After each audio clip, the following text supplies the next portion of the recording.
Maybe one last question for you is, when it comes to pitfalls with financial models, like what are some of the most common ones that you see and how do I go about avoiding those? Yeah. So there's some heavy and some big ones, right? Some good ones we see a lot. Yeah. I've looked at thousands of models in the last 5, 6 years. I would say by far the most common and also the most egregious is what I will call magic growth, which and otherwise is like very little visibility into how growth actually happens. No channel by channel representation of customer acquisition, no funnel mechanics.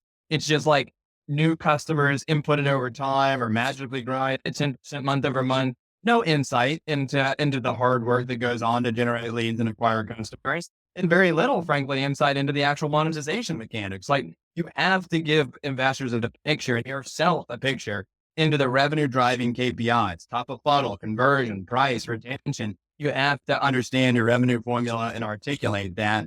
A lot of founders miss, especially customer acquisition. They just magically grow revenue and that's not going to get it done. So that's by far the most common. The second most common is having a one statement model. They just do an income statement, no balance sheet, no statement of cash flows. This is not as big of a problem as the revenue formula piece, but it's a big problem because for the language of finance is income statement, balance sheet, and cash flow statement. All three of those statements work in unison to give you a financial picture. And your change in cash, your cash flow is not the same as your profit. It's just not for most businesses, unless you're like a lemonade stand. It's not. And so you need to recognize that you need to have all three statements so that you can communicate to investors that you actually know your finance and you actually know how to play the game.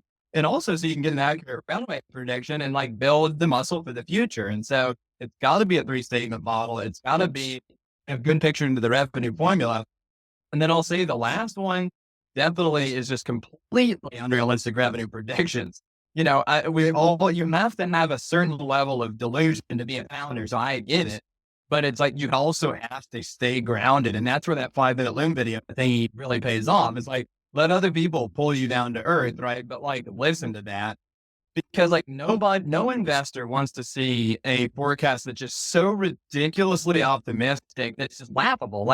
Investors see businesses all the time. They might have invested in 40 businesses. They've seen them all play out. They have a sense of a confidence interval of what's realistic. If you just go blast off faster than Slack did to $1 billion valuation, they're yeah, dude, maybe you're 1 in a billion, but you're probably not. Let's be honest. It's just you lose credibility, and so it's yeah, you want to be attractive, but it needs to be reasonable. So many people think about building an attractive forecast.